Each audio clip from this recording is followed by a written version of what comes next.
Okay, this print here is coming to a close. It's been printing for about 20, just over 20 hours.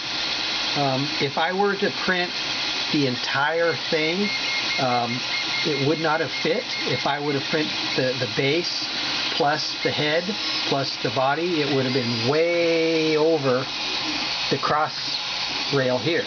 So as it is now, the Bowden tube is about an inch from the cross rail. So there won't be any chance of it interfering with the X drive, okay, which is the from left to right. This is how the print so far. You can see the minimum support required. This is, I don't know if I can get the lighting or the focus right, but just a couple of supports for the hand there. We got the support here. We got a little support over here for this arm. But the reason I split it like this is because I wanted to be able to print this model bigger than the STL file, because I cut the base of it off. It's a kind of a rock base, and I printed that earlier. This is the base. This in itself was about a 9-hour print. And what's going to happen is when I get this released from the print surface, it's going to sit 2 legs here, and this back part is the kind of a stump that's sitting back here. This is sort of a stump looking thing. So basically it'll sit way up here, and then of course I'm going to print the head separately, and you can see it's turned out really great. It's got a bit of a sheen to it, kind of a glossy sheen to it. You don't really see any print lines or anything like that. This is PLA. This is a standard printer. You can see the print head here is your basic, classic, run-of-the-mill, no added bullshit. It just literally came out of the box like this. The original firmware, E-steps at 93, white Bowden tube, plastic extruder, not the metal one that seems to have issues all the time that this extruder will never have in its lifetime. So anyway, I just kept the plastic one, glad I did. And if that arm ever breaks, hey, just do the logical thing, replace the arm. Leave the body where it is. That way you don't have to worry about the E-steps being modified or changed just to make up for it, and then to find out it's going to screw up on you anyway. So keep the main body. This is the plastic extruder body. Keep that. Change the lever if you have to. This is the delivery right here. That's the Bowden tube. You can see the filaments mounted here on the side.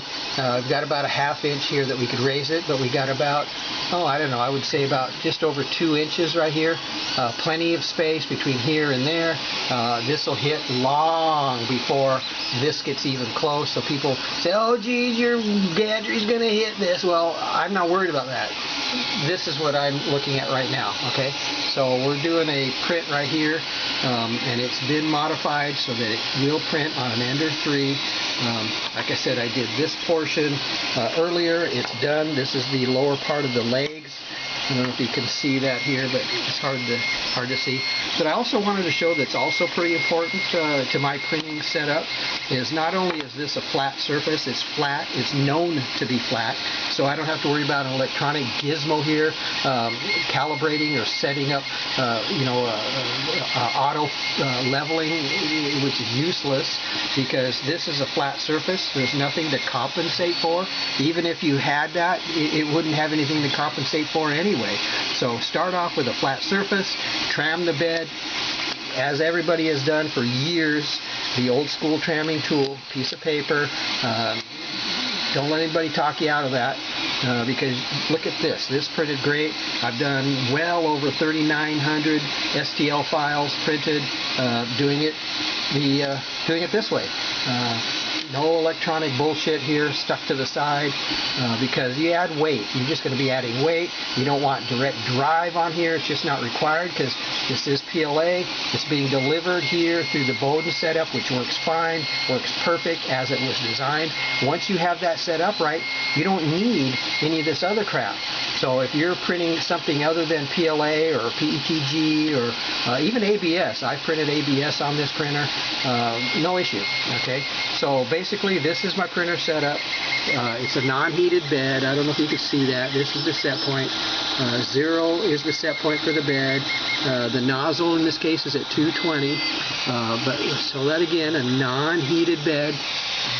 And these pieces are all staying put as they're supposed to. So anyway, this is my statue of David. I don't know if you recognize it or anything, but basically it's minimal supports, not a lot of added tree supports. These I call tee supports because they resemble golf tees. I put these in myself in the program or in the editing program. It had nothing to do with the slicer because I just let the slicer set up the G code. I add, if there's going to be any added supports, I add them myself most of the time. And you can see that those are indeed handmade. And it's holding the fingers right here from drooping down because it's going to want to print right in here. Fingers. This is the lanyard or the strap, whatever, that goes between the hand and the shoulder and over the back of the shoulder. It still has a little bit of the shoulders to do, plus a part of the neck, which then I will print the head later and glue that on, like a kit, like a kit from the olden days. You don't have to print everything in one session if it's troublesome. And doing it this way is easier because I did this on one printer and this on another printer. I printed them at the same time. Of course, this finished sooner, but that way it saves me printing time in a day because it's already finished and it's finishing up here on the head or on the body, and then I'll do the head on either this printer since it's almost done or the other printer. It just doesn't matter. Okay, so that's it. That's my setup, and I'm sticking to it. All right, happy printing.